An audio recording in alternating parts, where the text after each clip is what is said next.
Hi, everybody. We'll get started in just a minute as people are joining us.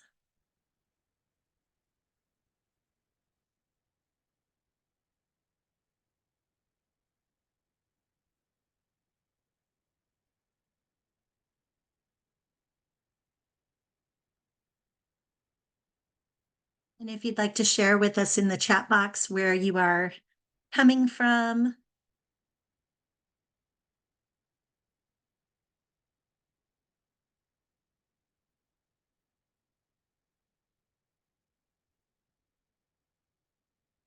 All right, great. Good to see people from lots of different places joining us today. We'll go ahead and get started. Welcome to EIHR's 2023-2024 webinar series, Voices of Children and Youth. I'm Kim Klett, the Deputy Executive Director of the Educators Institute for Human Rights. And again, we're happy to see a lot of you joining us today. If you haven't already, feel free to put where you're coming from in the chat box. I'd like to begin by telling you a little bit about EIHR. Taking lessons from the Holocaust and other historic human rights violations, EIHR develops teaching materials, convenes training workshops and summits, and supports educator networks to give secondary students a deeper understanding of how egregious conflicts arise and evolve, how justice is served, and most importantly, how we can prevent future atrocities. EIHR brings you webinars and teaching materials and all kinds of great things free of charge. So if you have the means and would like to today, we would love to take any donations to help us in these efforts. You can donate at eihr.org/donate, and we'll put that link in the chat box for you. And thank you ahead of time for anything you might be able to provide. Please visit our website at eihr.org to find our many resources. This year's theme for our webinar series was voted on by our viewers, and we're excited to continue bringing you a rich variety of speakers.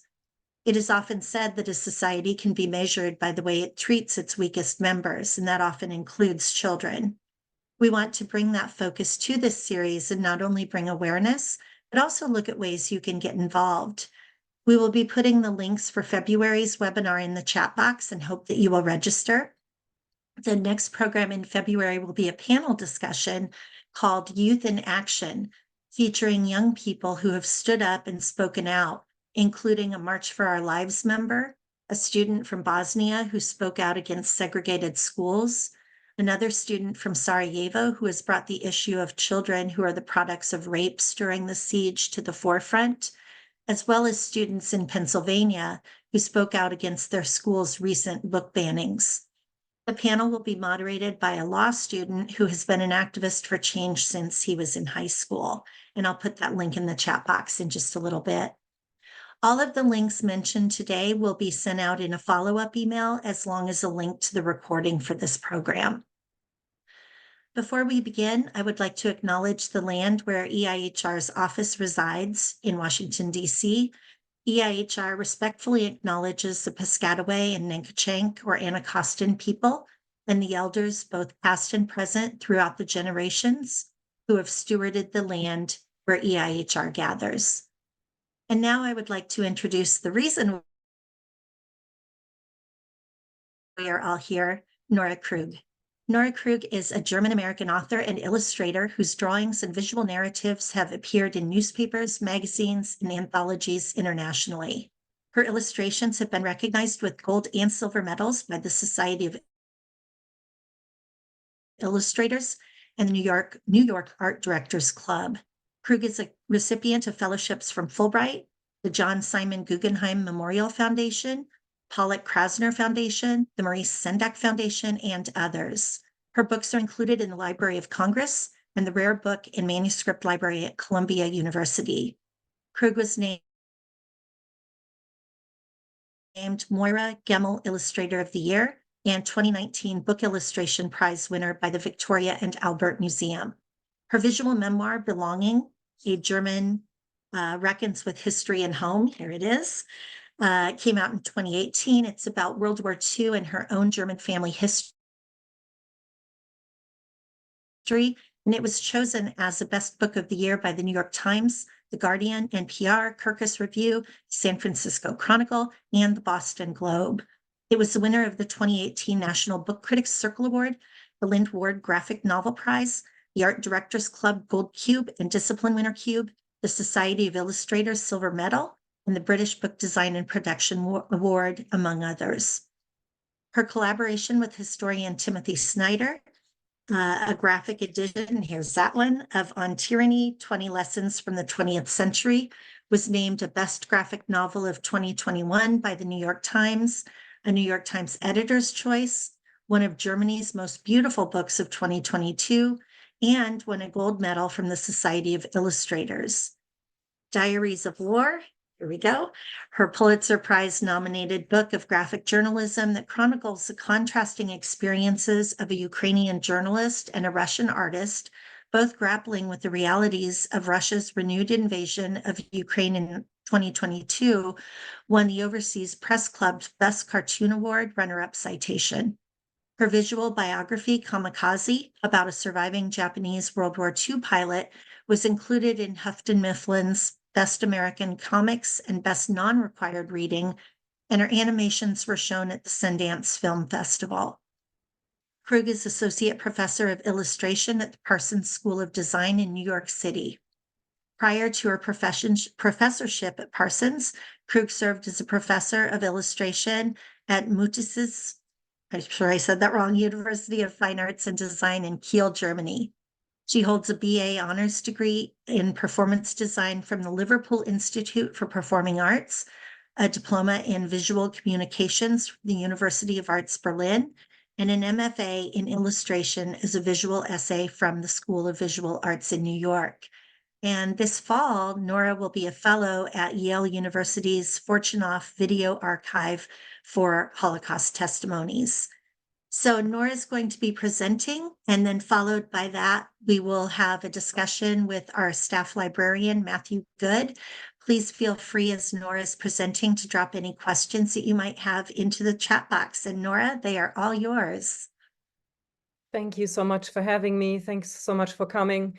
I am going to talk today a little bit about my work as an author and illustrator, and also about the idea of the illustrator as a witness, because as an illustrator, I recognize the deeply political component of my medium and the political history of my medium. And also as an illustrator, I often ask myself what we can do to dismantle cultural stereotypes and also providing new entry points to understanding history and war. So I'm going to share my screen. I hope you can see my screen. If not, just let me know. Should be. Yes, you're good, Nora. Okay, great. So I'm going to move this down. All right. So the main subject of my work in general is sorry, I actually have to. The main subject of my work in general is war, and for the last decade or so, I've created a series of visual biographies about the lives of people who've experienced war firsthand, which has allowed me to combine my interests in visual history, political conflict, illustration, and literature. And in my stories, I mostly focus on the lives of people who are known because they came out of wars neither as heroes nor villains.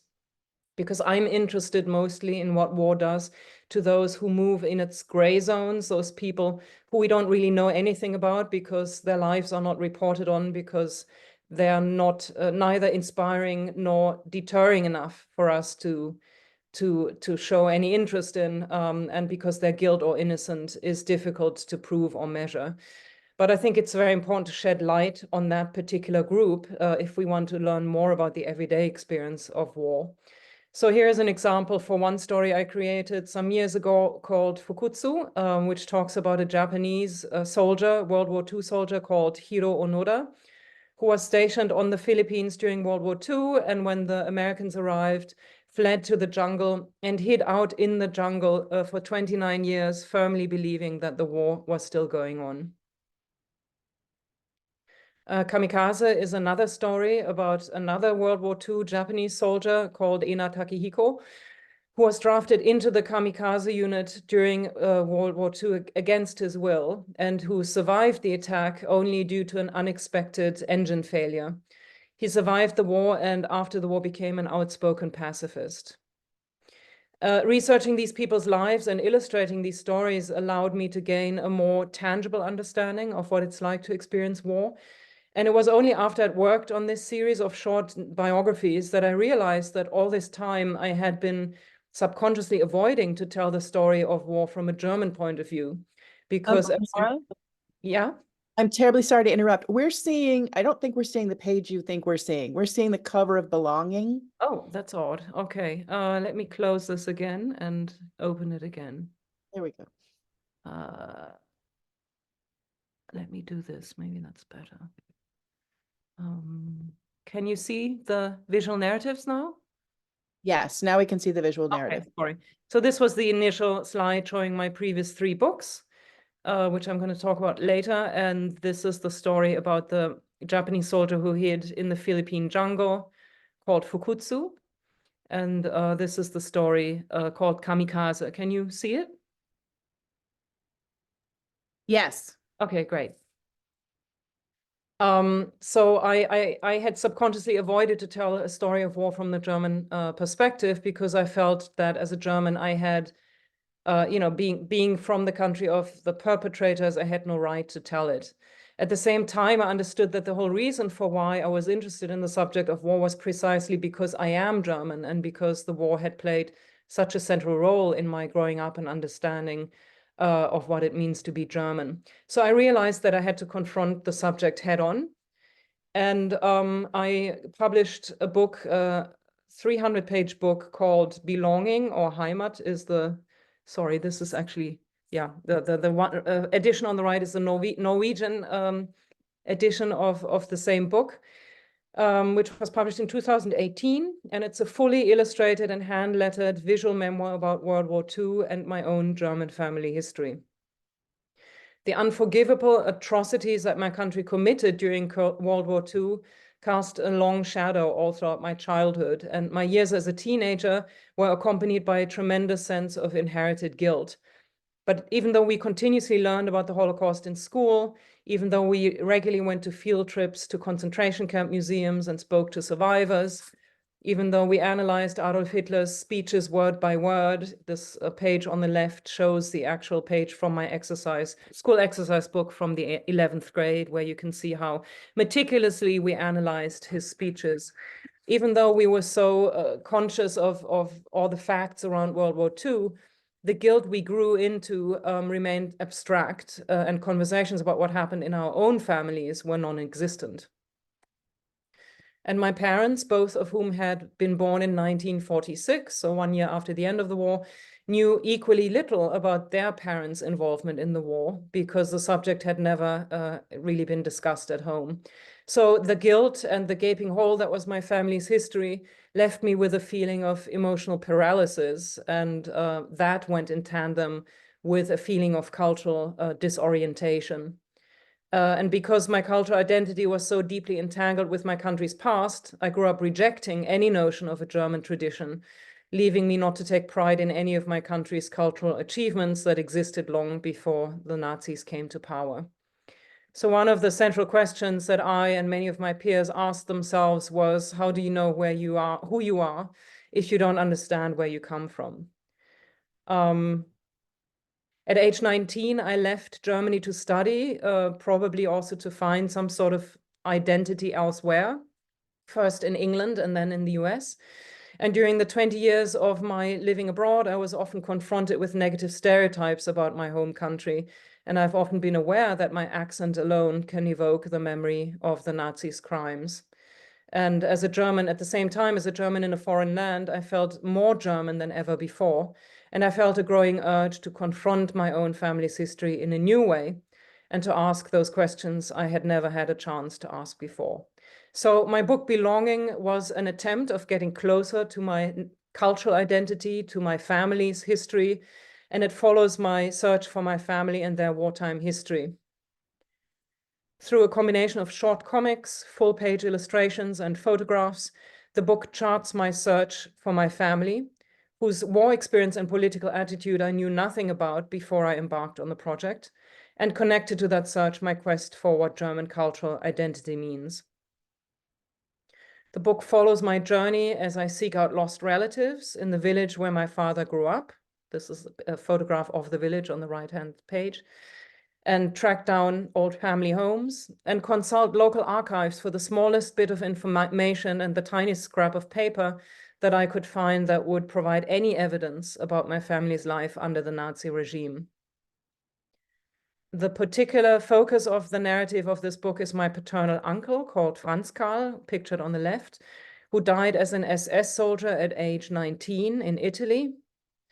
And my maternal grandfather, named Willi, pictured on the left, who was a driving teacher in my hometown in Southwest Germany during the war. And their stories are intertwined throughout the book. One of the biggest discoveries I made during my research at my hometown's archive was an original post-war 1940s file that compiled a 2-year-long correspondence between my grandfather Willi and the US military. The file revealed page by page the narrative of my grandfather's life under the regime, and it contained questionnaires inquiring about his activities as a driving teacher. These were questionnaires that every German living in the US sector had to fill out after the war. And the file revealed, to the surprise and shock of my family, that he had joined the Nazi Party in 1933. Only 15% of all Germans joined the party, so this was a big surprise because it wasn't like all Germans were members of the party. And the file revealed also his reasoning and, in my eyes, not really understandable, but his reasons for joining. And so finding the file was almost as if he was speaking to me directly for the first time. The story about my uncle Franz Karl, who died as an SS soldier at age 19, focuses on the emotional consequences that his death had on our family over the course of 2 generations.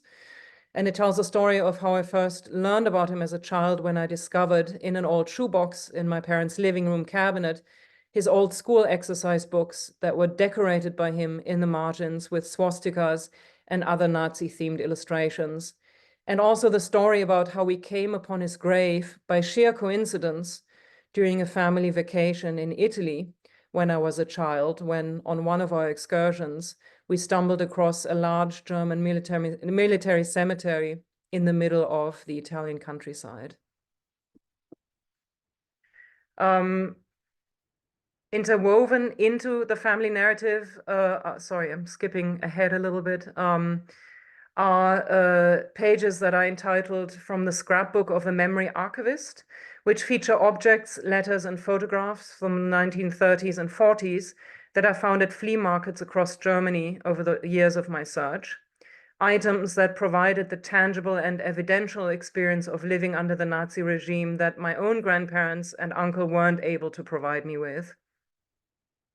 And similarly, the book contains encyclopedic pages called From the Notebook of a Homesick Emigre, Things German, which catalog objects, activities, and places which to me are deeply rooted in the German consciousness, aspects of my culture that were often misappropriated by the Nazis and whose emotional meaning I only became aware of during my working on the book while living far away from Germany and looking at it from a distance.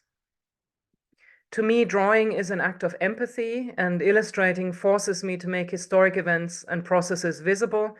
And by illustrating my grandfather's and uncle's stories and memories, I was able to picture more clearly the situations they found themselves in during the war, while I tested the limits of my own empathy towards the decisions that they made.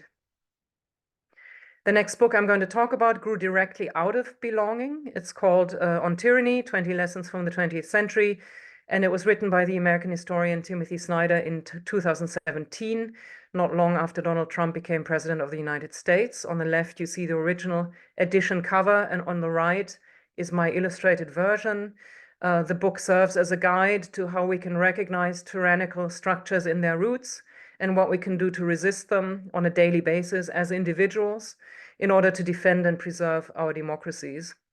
So when Timothy Snyder approached me about the possibility of working together on an illustrated edition of the book, it felt like a natural continuation of my previous work on war and conflict. On Tyranny is divided into 20 chapters that speak to the emergence of such dangerous tendencies and that provide 20 ethical but also very hands-on guidelines for what we can do to stop tyranny in its roots. Because the chapter titles in Timothy Snyder's book are so essential to its message, I try to come up with strong images that would summarize the essence of what each chapter is about. But it was also important to me that the images convey the idea in a symbolic rather than literal way, because I think that a more poetic approach allows for a stronger emotional identification, and by doing so, also for a stronger ability to memorize and retain the information. So while keeping Snyder's text at the center of my process and ideas, I try to come up with visual solutions that would encourage readers to recontextualize the book's original content and that would engage and hopefully surprise them. My goal was to create a series of images that would illustrate the urgency of these ideas without seeming repetitive, and that would underline the importance of critically thinking about and engaging with the world. In chapter 3, where Snyder talks about our civic responsibility of being vigilant by looking inward rather than outward, I drew an image of a man looking at his own sinister reflection. For a paragraph that talks about other countries' early alliances with Nazi Germany, I chose to represent those countries through burnt matches. The only exception was England. And for a chapter that talks about exaggeration and lies as a way of speaking, as a way of manipulating the way people think, I chose to illustrate the concept of propaganda as a hand-shadow game. And the idea of believing in conspiracy theories by showing the gradual transformation from a human being into a monster on the left-hand page. On this page, the reader is encouraged to turn the book upside down in order to read the last paragraph, which is printed upside down on purpose, and thus enabling the transformation from a university professor into a believer of Nazi ideology. The use of these kind of playful motifs wasn't arbitrary. By cutting and pasting, by showing elements that gradually transform, and by making some of the images look like games that the reader is invited to interact with, I try to convey the idea that we are all complicit in this process, that we're often part of the gradual shift from democracy towards dictatorship, unless we pay attention and learn to recognize its early roots.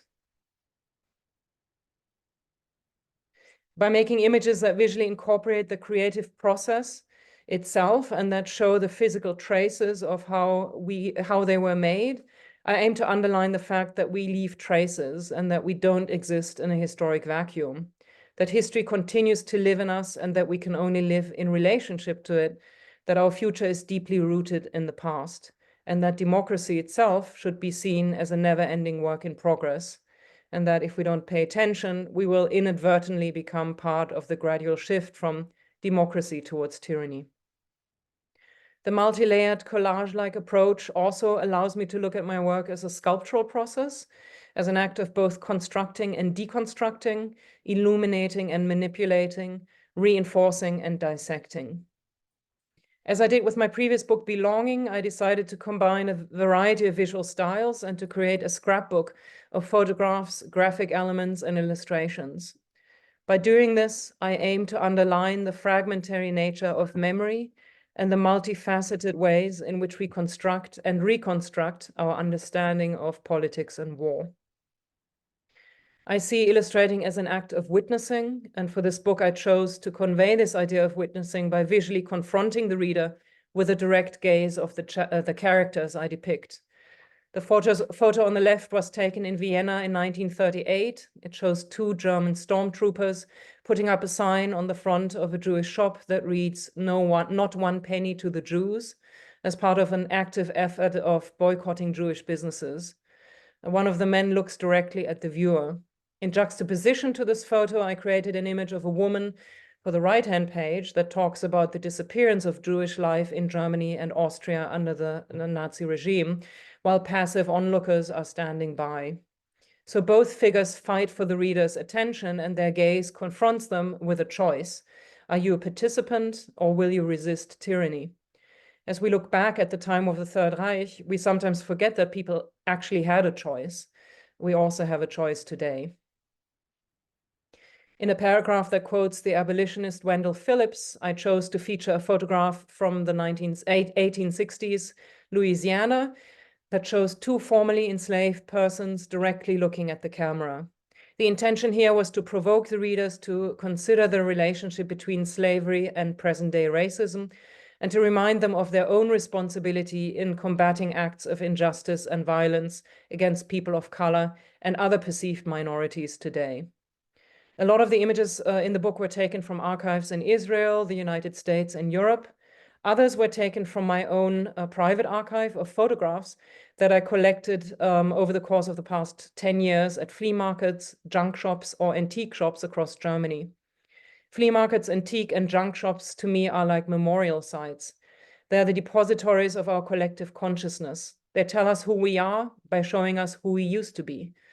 I see these images as silent witnesses that urge us to commit to remembering the stories that have shaped us. Using found materials from such sources allows me to bring to life that which we try to repress or forget. But rather than propagandistic photographs, I focus on images that were taken by individuals, moments that provide a more intimate glance at our history's uncomfortable moments. I found the photo on the left at an antique shop in West Berlin, amongst a box full of loose photographs. Although it's unlabeled, it's probable that this picture was taken by a German soldier during Germany's invasion into Poland, and that the man depicted is Jewish. By placing it across from the title page of the book, I try to illustrate the human cost of tyranny, to create a shadow image to those images that we would normally associate with tyrants. This unknown man who looked at a perpetrator's face some 80 years ago is now looking at us, and we owe it to him not to forget. Equally, these two opposing photographs in the epilogue were found at German flea markets. The one on the left is taken from an album chronicling a private road trip through Germany during the Olympic Games of 1936. The picture was taken by someone standing in a crowd saluting the Führer in Berlin. The tiny figure on the left side of the balcony is Adolf Hitler, but the real focus of the image is not him, it's us, the readers, now part of the crowd ourselves. I juxtapose this photograph with another one from my own collection on the right-hand page, and this one was part of a German soldier's photo album that I found at a Turkish flea market in Berlin. Most disturbing in the album was a series of images depicting the scene of an atrocity committed by the Germans in Poland in September 1939. Polish partisans and Catholic priests standing at a town square, surrounded by German soldiers, some with their arms raised, awaiting execution, others already dead, piled up against the wall on a horse cart in the background. Juxtaposing the image on the left with the image on the right allows me to illustrate the idea that our decisions have direct consequences. Once we are supporters, we are also executioners. Finally, I want to talk about my newest book project, a book that was published last October called Diaries of War.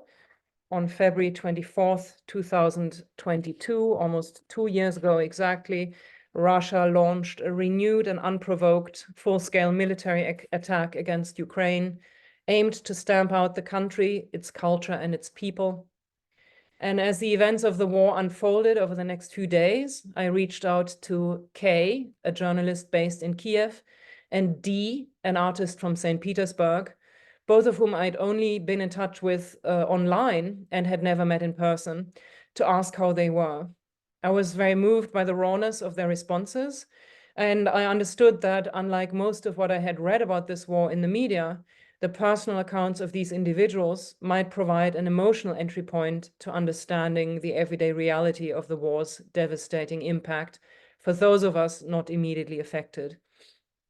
I asked Kay and D if I could interview them about their experiences to create a weekly illustrated diary that would juxtapose their individual and contrasting voices, and that would be sold to newspapers to raise awareness and funds for the victims in Ukraine.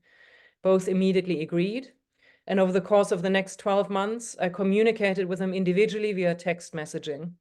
With each new week, I got to know K and D, previously strangers to me, better, asking them such personal questions that I would normally only ask of my closest friends. Every week I asked how they were feeling, what they were thinking about, and what they had experienced during the previous week. In addition to documenting their everyday experiences, I also posed questions that I hoped would shed light on how the war affected them on a deeper and more existential level. What impact did the war have on their minds and bodies? How did it change their relationship to their families and their sense of cultural belonging? Did it make them think differently about words such as guilt, sacrifice, reparation, and retribution? Why do we wage wars, and will we ever learn from them? I shaped their individual accounts and responses into a consistent narrative, changed certain details to maintain their anonymity, passed the text by them for final approval, and then created the accompanying illustrations based on my research and imagination. So Diaries of War is a work of visual journalism that documents the first the first year of an ongoing war in real time. Individual narratives are often overlooked in the writing of history, and yet they allow us a different kind of entry point, a nuanced and emotional understanding of what most historians, journalists, and writers seek, which is the truth. Facts are important and incontestable, and individual experiences can never be entirely objective, nor do they present a complete picture of the political situations that they grow out of. But personal narratives shed light on different aspects of the truth and are therefore important components of it. Despite their differences, D and K are both witnesses. In order to understand the human cost of war, it was important to record those personal voices, these distilled moments in time, immediately as the political events unfolded. My goal here is not to create a space for reconciliation, to equalize the Russian and Ukrainian experiences, to victimize the Russian side, or to tell the story of a good Russian. Rather, it feels important to document the stark contrast between two narratives shaped by this war on opposite sides of the border, and to highlight D's and K's multifaceted identities and experiences by placing them in direct proximity to each other on the page. To those of us watching from the sideline, simply telling ourselves that we do not know how we would act, what we would do in the face of a tyrannical regime is not enough. This question should merely be the starting point of our inner confrontation. What would the world look like today without those who resisted tyrannical regimes in the past? What would it look like tomorrow? Thank you.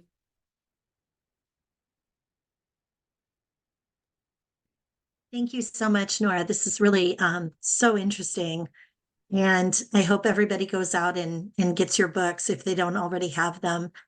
So now we're going to turn it over to Matthew, our staff librarian, who is going to have a discussion with Nora. So Matthew, it's all yours. Thank you, Kim. Thank you, Nora. I'm fascinated.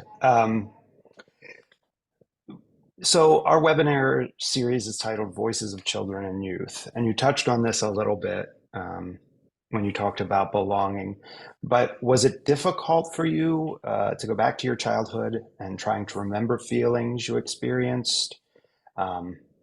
We think the idea of belonging is universal. We all want to belong somewhere. And we see that in children who come to the US because of immigration or in refugee situations. Besides your own personal experience, did you intend to be a voice for them as well? That wasn't my initial intention, but I understand of obviously our sense of belonging and our political understanding actually does begin in childhood and probably earlier than we tend to think. Even if we grow up in peaceful scenarios, I do think we are shaped so much by our countries and our country's political pasts, because I think children understand much more than we tend to think about these things. And I grew up just outside a US military air base, which I talk about in Belonging. So basically, right behind my backyard was this air base. You can see it in this photograph here, where the woman standing here by the gate is my mother, and this is me as a, I don't know, 2-year-old, 3-year-old. And this is a military airplane just taking off. And so I grew up with the sound of military airplanes really grazing over our roofs. And it was very evident to me that something had gone wrong in our country, and that we needed to make sure it never happened again. And obviously war, in this case, this was from the perpetrator's point of view, but obviously it's a big trauma for children to experience war, and changes their uproots, as you said, their sense of belonging, and completely questions their identity, which is probably one of the most profound traumas that anybody can go through at a young age. Yeah. Yes, absolutely. So, as an educator, and many of the people attending this webinar are educators, how do you discuss, or how do you work with your students with regard to story and memory in the context of writing and art? Are there ideas that you stress as valuable in telling their own story? Yeah, I think the most important initial conversation to have is that illustration and writing are political mediums, that they are both shaped by the times we live in and by our past, but they also help the way, shape the way we think about these times. So being an illustrator, being an author, we have a really big responsibility. Because we're part of this shaping, this process of shaping the way people think about politics, about history, about our societies. And I try to to make our students aware that they have a responsibility, and they also, this medium comes with a certain power. There is a presentation I give about the history of political illustration that covers many parts of the globe, because there's so many countless examples of where illustration has been used in political ways, both positively, it has helped trigger societal changes, helped free our thinking, but also in propagandistic ways. I mean, you think about early depictions of hell, that was a way of, the church helping keep us in line, making sure we, we do what's morally right. But also when you think about early depictions of anti-Semitic motifs that were, recurring motifs that have been used since the Middle Ages, that the Nazis eventually picked up again in their own visual language, that are age-old stereotypical illustrations that are harmful and painful. And I'm also a big proponent of looking at these images, even when they're uncomfortable, because I think we need to learn from them. And obviously that's a sensitive thing to do in school. But I personally think it's important. And yeah, so I think that conversation is the first one to have, and to encourage students to think of themselves as investigators, not to feel like there's one particular way of being an artist, being a writer, but that there's actually an inquisitory element to this, that we should actually dissect the way we think about the world through the work we do, instead of just accepting what, the ways in which we think about it now, but that we should also question how we think about things such as history and war. And I have quite a few students this semester who work with visual nonfiction. One student from Armenia who's doing something about the war there. She's doing an animation. Another student from Colombia who's doing something about the military regime. So it's very satisfying to see how many students are currently thinking about using their tools in that way. That's excellent. So, along those lines, I wonder, and again, you touched on this a little bit with your three major works. Stylistically, they're all the same, but you're working from different perspectives, I guess, your own sort of memoir perspective. You're working with the work on tyranny, and then with the diaries. How, so you said with the text from diaries, you had sent that to them and kind of got pre-approval that everything was, but as far as creating images for these, was it more of a collaborative process with Timothy Snyder, or did he primarily leave you up to your own sort of devices? How did some of those working relationships work? Yeah, he completely gave me free rein to do whatever I wanted, and so did the publisher, which was a little, it's sometimes a little bit stressful when you're not given any, any limits. And it was also during the lockdown and COVID in general. So I was really locked into my studio, just doing my thing. And I was on a very tight deadline with this book. I think I made it within a year or 1.5 years, and I had 3 days per page. And I also have a life outside of my work, obviously. So sometimes when I took 4 days per page, I then only had 2 days for the next page, but I had to basically churn out a new page every 3 days. And sometimes I didn't know if anybody would know what I was doing here, because nobody stopped me. I mean, I regularly sent pages in batches to both Timothy and my publisher, but they just, asked me to continue. And so, yeah, I just did. I mean, it was wonderful to be given that much freedom. I felt like I was really free to almost, it felt like hijack Timothy Snyder's book and turn it completely into my own visual experience, because I also used the font that's based on my hand lettering, and I often wrap the text around the images. So I feel like I was able to, I had the freedom to just recompose the entire book. I also decided for myself, so the illustrated edition has the same amount of pages as the original edition, but it's bigger. So Okay. I knew that roughly every page in the original edition was going to be one illustrated page, but it was up to me to decide when I begin a new page and when I end a new page, because in the original edition, it's just a running text, obviously. But in a visual book, you need to think about what's the main message in this paragraph. And then you begin the page with that main message, and you try to end it where that message ends, and you put an image that fits with that content. So I was allowed to basically decide when to put, when to do the page breaks. And that also meant that I was basically deciding what I thought were moments that were worth emphasizing over others.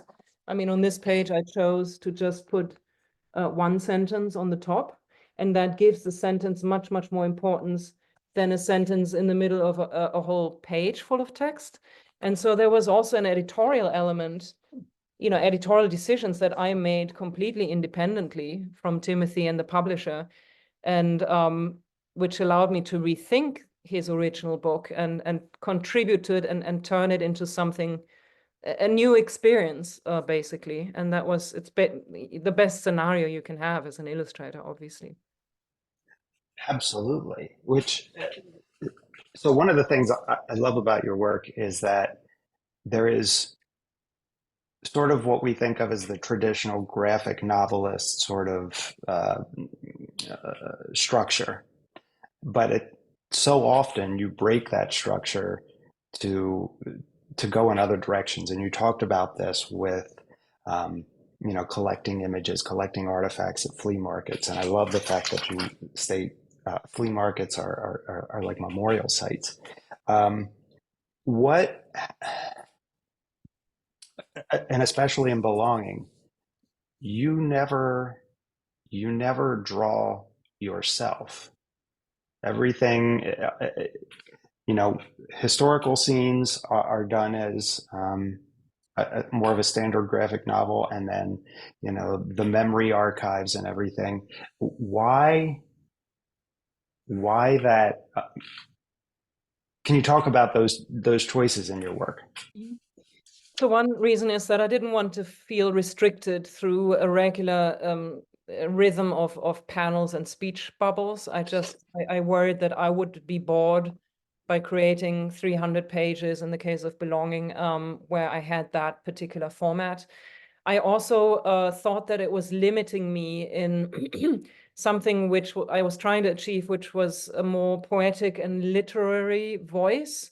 So that's why I also brought in photographs, where I felt like I gave the reader a little break from this rigid structure of panels. I also thought a lot about memory and the fragmentary nature of memory, and how memory is very individually experienced, and yet we try to put, it has its inner logic. But it's also very fragmentary at the same time. And I wanted to show that fragmentation by experimenting with different mediums. And in the case of On Tyranny, it was important for me to show that tyranny is timeless and universal. And that's why I brought in old found materials from other times and other cultures, because I wanted to show that this is something that happens everywhere and all over again, and it will sadly happen all over again everywhere. I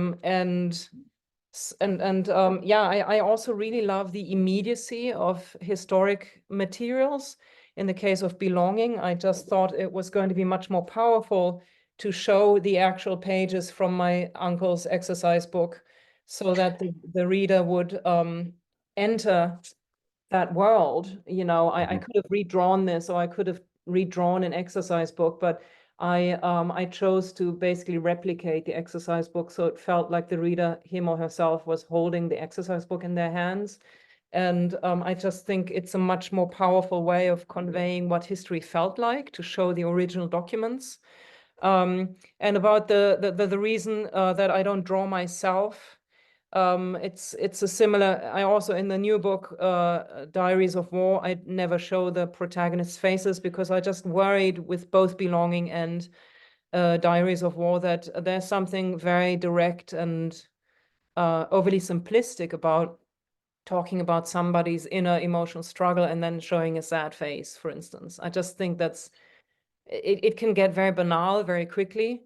And so I try to focus more on the inner voice. And I use a lot of photography, especially on Tyranny, in Belonging.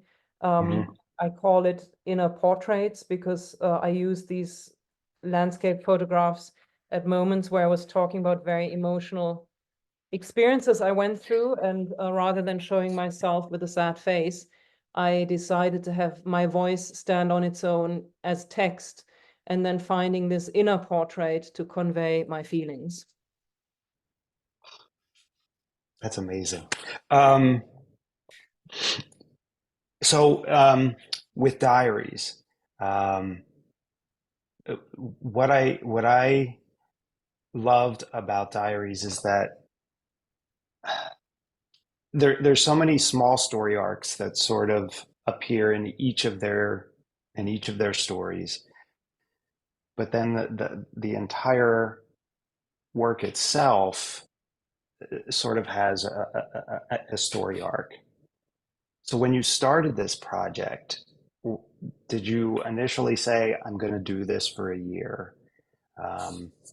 And how did you kind of end up constructing this narrative from these interviews, and why K&D? Yeah, there's a lot of questions there. Sorry. K&D was for pragmatic reasons, because I hardly knew anybody else in Ukraine and Russia.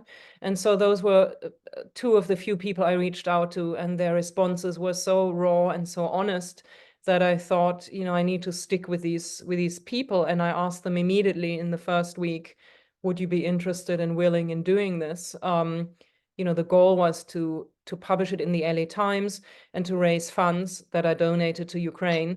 And they both were immediately, including the Russian guy, into that idea that this was going to raise awareness and funds for Ukraine. And so, as I said in the presentation, I hardly knew them, and I really got to know them through the project. And it's the first project, real-time project that I've ever worked on, and the first project about an ongoing current war that I've ever worked on. So it's really visual journalism. And it was kind of nerve-wracking for me because I didn't have much under control. I didn't know. I mean, the LA Times just said, okay, let's see how long we can get this going. I mean, the goal from the start was not to do this for a year, but to do it for as long as it possible. Okay. And of course, I didn't know, will they write back to me every week? The woman was often at the front line. Sometimes she didn't have electricity. I didn't know if she was going to die. I mean, there were so many uncertainties, and I was fearing for her, for her life whenever she was at the front line, or even in Kiev with the bombings and everything.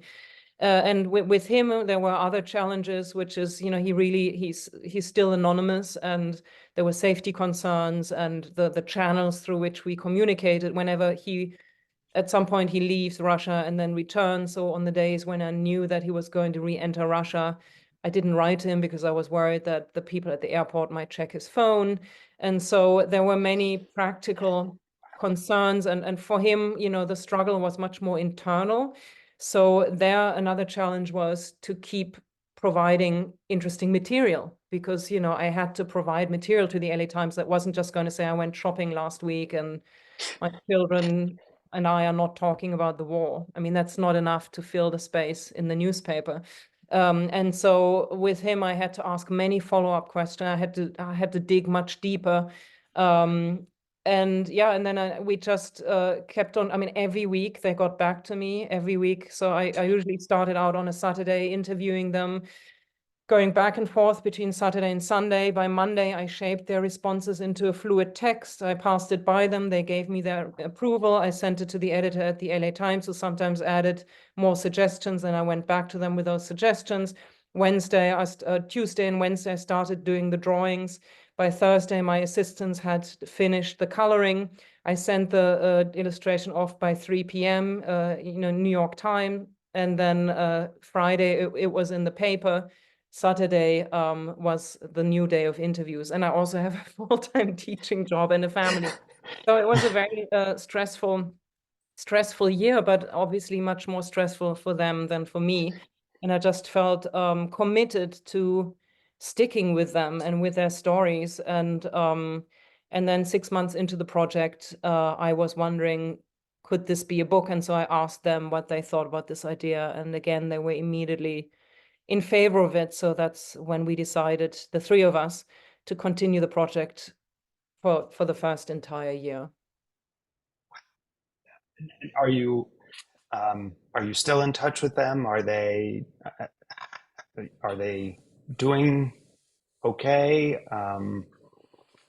Well, I'm in touch with them. I mean, because I've asked them so many personal questions, we suddenly have a connection that we didn't have before. And I care about what they're doing. I want to know what they're doing. I'm more in touch with the Ukrainian woman than with the Russian guy, but the Russian guy is now in France with his family.